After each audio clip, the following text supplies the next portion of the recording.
Doctor صاحب کیا سیکھا زندگی میں؟ ایک دیر سے اٹھ کے ملتان میں پڑھاتے ہیں اور ایک لانگ جرنی ہے پشاور کا، کیا زندگی میں کیا سیکھا ہے؟ اچھا اصل اسٹوڈنٹ کو سر یہی میسج دوں گا، اسٹوڈنٹ ہو یا کوئی بھی ہو، محنت، نو ون کین ڈیفیٹ یو. محنت کرے، پوری دنیا آپ کو شکست نہیں دے سکتی، یہ میرا ماننا ہے.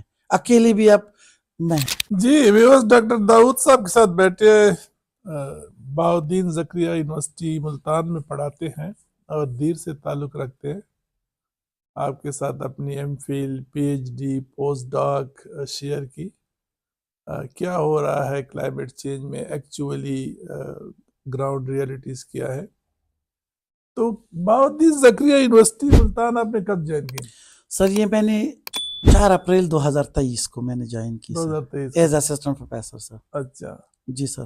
تو وہاں پہ کیا جیوگرافی ہے یا کچھ اور اس کے شوٹس نکلے ہوئے ہیں؟ سر جیوگرافی ہی ہے، یعنی ڈپارٹمنٹ آف جیوگرافی ہے. اب اس کے ساتھ کوئی چیز لگی نہیں ہے، لیکن ارادہ ہے کیونکہ ہم نے ڈیزاسٹر وغیرہ سٹارٹ کی ہیں تو شاید ہم اس کے ساتھ کوئی چیز لنک کریں اور اس کو جو ہے نا تھوڑا براڈ کر دیں.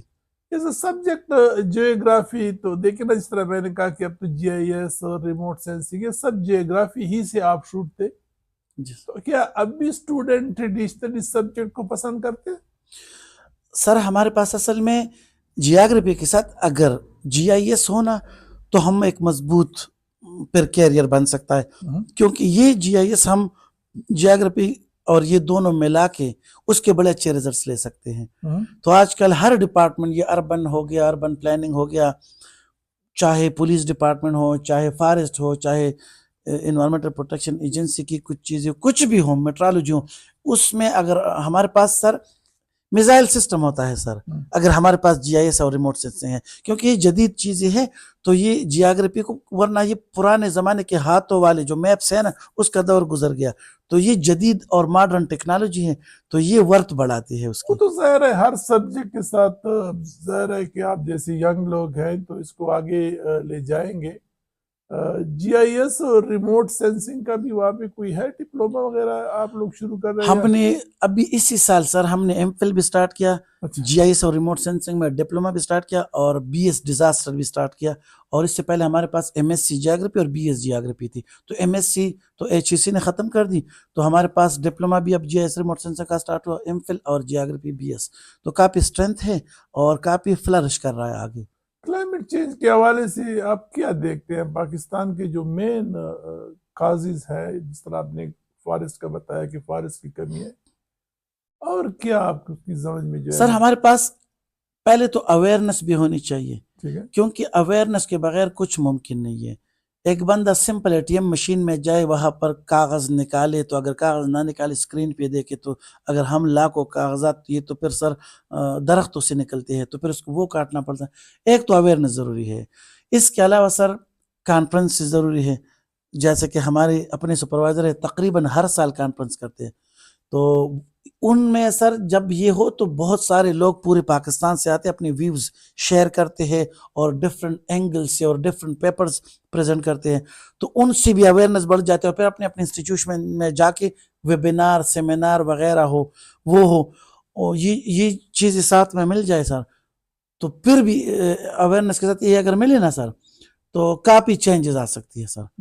اور اس کے ساتھ جدید ماڈلنگ ہونی چاہیے، اس کے ساتھ اس پہ اس کو فنڈنگ ہونی چاہیے سر، اور چیزیں جو اس کو کم کرے. ہمارے پاس ارلی وارننگ سسٹم ہونی چاہیے. جیسے کہ ایک دفعہ سر میں نے خود منسٹری آف کلائمیٹ چینج کو لکھا تھا کہ اگر فری میں بھی کوئی میری سروسز درکار ہو تو آئی ایم اویلیبل. میں نے سوچا تھا کہ کچھ نہ کچھ چیزیں بھی ہوں، لیکن پھر اس کا بھی جواب نہیں ملا. تو سر پالیسی میکر اور ڈیسیجن میکرز کو چاہیے کہ اس کو جو ہے نا سیریس لے کے، کیونکہ ہمارے ساتھ ہم سے بڑے اچھے جیوگرافرز ہیں جو کہ بہت زیادہ اس کی کنٹریبیوشنز ہیں، تو وہ کر سکتے ہیں، لیکن یہ اسٹریٹجیز ہونی چاہیے. اچھا، کچھ جو آپ کے علاقے میں، خاص کر جس علاقے سے آپ بلانگ کرتے ہیں، فلڈز 2010 کے، پھر 2022 کے، پھر 2025 کے، بہت بڑے ڈیزاسٹر کا پیش خیمہ بنے. جی سر. تو آپ کے خیال میں ڈیزاسٹر مینجمنٹ کے لیے کیا کیا چیز ضروری؟ سر اب لوگ کہتے ہیں نا کہ فلڈز جو ہے، سیلاب، یہ ایک ہیزرڈ ہے، اور ہیزرڈ بڑھ کے ڈیزاسٹر بن جاتا ہے. لیکن میں سمجھتا ہوں کہ پانی جو ہے نا یہ ایک ریسورس ہے، اور اللہ کی طرف سے اللہ کہتا ہے میں نے ہر چیز کو پانی سے پیدا کیا اور پانی پہ زندہ کیا ہے. تو اس کو اگر ہم ایک پازیٹیو طریقے سے لیں تو اٹ بیکم اے ریسورس. اس کے لیے چھوٹے چھوٹے ڈیمز ہونی چاہیے جو کہ ہمارے پاس نہیں ہے. اگر ڈیمز ہوتے تو ہم ایکسیسو واٹر کو وہ پنجاب اور سندھ تک اس کو سٹور کرتے بوقت ضرورت. وہ ڈیزاسٹر، وہ پانی جس کو ہم ڈیزاسٹر سمجھتے ہیں وہ ہم ایز اے ریسورس فیوچر میں یوز کر سکتے ہیں، لیکن وہ ہمارے پاس نہیں ہے. وہ پرانے زمانے کے جنرل ایوب خان صاحب کے ٹائم کے بنے ہوئے ڈیمز موجود ہے جو 65 میں بنے ہیں، کچھ 67 میں بنے ہیں، کچھ تو آپ کے 74 خیال میں واٹر ریزروائر ہونی چاہیے بالکل ایگزیکٹلی. اور ایک کلاؤڈ برسٹ جو آج کل فینامنا ہے یہ کیا ہے؟ اصل میں کلاؤڈ بادل ہے، برس پھٹنا. تو جیسے کہ ایک مثال لیجئے سر، ایک غبارے میں ایک بچہ پانی جمع کرتا ہے تو پانی بڑھ بڑھ کے وہ ایک دفعہ پھٹ بھی جاتا ہے. اسی لیے ہمارے پاس وہاں پر ایک سچویشن ایسی بن جاتی ہے جو کہ دونوں سائڈ سے ہوا ہوتی ہے. وہاں پر ہمارے پاس تو جب بخارات اوپر چلے جاتے ہیں تو وہ ٹیمپریچر گر کے بن جاتا ہے ڈراپس میں. تو وہ پھر جب دونوں سائڈ سے پریشر، تو اسی فینامنا میں نیچے سے بھی پریشر ہوتا ہے، تو ہر طرف سے پریشر میں وہ پانی جمع ہوتا ہے.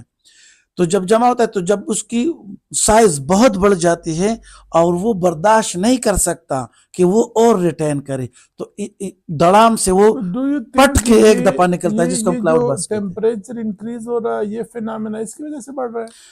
سر ٹیمپریچر جو انکریز ہوتا ہے نا تو لو پریشر ایئر تو آلریڈی کریٹ ہوتا ہے. پھر رین فال کا جیسے میں نے پہلے ذکر کیا اس کا سینیریو بن جاتا ہے رین فال کا. تو سر وہ ایک جگہ جمع ہو کے ٹنوں کے حساب سے پانی جمع ہو کے پھر تقریباً 40 ملی میٹر پر سیکنڈ یہ ہو جاتا ہے، تو 50 ملی میٹر پر سیکنڈ، تو یہ بہت بڑا مقدار ہے.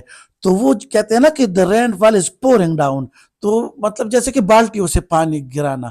تو ایک دفعہ جب گرتا تو جیسے کہ تھنڈر ہوتا ہے، تو وہ پھر اس کا نقصان زیادہ ہوتا ہے. ڈاکٹر صاحب کیا سیکھا زندگی میں؟ ایک دیر سے اٹھ کے ملتان میں پڑھاتے ہیں اور ایک لانگ جرنی ہے پشاور کا، کیا زندگی میں کیا سیکھا ہے؟ اچھا، اصل میں سر لوگ کہتے ہیں نا کہ آپ کا آئیڈیل کون ہے، یا تو میں سمجھتا ہوں کہ آئیڈیل تو بہت ہے، لیکن میرے والد صاحب جو ہے نا ایک ایسے مرد آہن، بہت محنتی آدمی ہے. اب بھی بہت ایج اس کی ہو گئی ہے لیکن اس کی ہمت بہت ہے، وہ خوش رہتے ہیں. مجھے ابھی بھی مجھ سے پوچھتے ہیں کیا کر رہے ہو، کیا پیپر لکھ رہے ہو. اس کے مضبوط ہاتھ اور فیملی کے بھی میرے پیچھے تھے، اور اس میں پہلے دن سے سب کے سپورٹ تھی، اور ابھی تک محنت کر رہا ہوں اور محنت پر یقین بھی کر رہا ہوں. ایک ٹیچر ہے، ظاہر ہے یونیورسٹی میں پڑھاتے ہیں ینگ جنریشن کے اسٹوڈنٹس کو، کیا میسج دیں گے؟ اسٹوڈنٹ کو سر یہی میسج دوں گا، اسٹوڈنٹ ہو یا کوئی بھی ہو، محنت. نو ون کین ڈیفیٹ یو. محنت کرے، پوری دنیا آپ کو شکست نہیں دے سکتی، یہ میرا ماننا ہے. اکیلے بھی آپ محنت، کیونکہ محنت کا کوئی جواب نہیں ہے. آپ کے اندر کا جو جن ہوتا ہے وہ کوئی آئیڈینٹیفائی ہی نہیں کر سکتا. مجھے لوگ کہتے ہیں آپ کو جاب نہیں ملے گی، مجھے کہتے تھے آپ یہ نہیں کر سکتی، تم وہ نہیں کر سکتی. جو چیز مجھے کہتے تھے نہیں کر سکتے وہ میں نے پہلے پوزیشن میں کی، یعنی محنت کی. رب جو ہے نا اس کا صلہ دیتا ہے اور رب اس میں برکت ڈالتا ہے. تو پازیٹیو طریقے سے سر محنت کرنی چاہیے، اور اس کو میں کلاس میں 2-3 منٹ اس موٹیویشن پہ لگاتا ہوں. کیسے دیکھتے ہیں ینگ جنریشن جس کو آپ آج کل پڑھاتے ہیں اور اپنے دور کے بچے محنت کم کرتے ہیں، موبائل میں بہت محنت کرتے ہیں، سارا دن وہ موبائل دیکھتے رہتے. تو یہ اگر کم ہو، پازیٹیو طریقے سے یوز کرے. ہم بھی یوز کرتے ہیں سر، لیکن ضرورت کے وقت اپنی چیز دیکھ لی. پھر میں ابھی بھی چھوٹا موبائل رکھتا ہوں، لوگ دیکھ کے ہنستے ہیں کیا یہ تو اب چھوٹا موبائل. چلے ڈاکٹر صاحب، thank you very much, it was very nice discussion. آپ نے ڈاکٹر داؤد صاحب جو کہ ملتان یونیورسٹی میں پڑھاتے ہیں، اسٹوڈنٹس کے لیے کہتے ہیں کہ محنت اور تھوڑا سا موبائل کا کم یوز. موبائل کا پازیٹیو یوز بھی ہے، ایسا نہیں ہے، پازیٹیو یوز بھی بہت زیادہ ہے، لیکن نیگیٹیو یوز کم کریں. Thank you very much to be with us.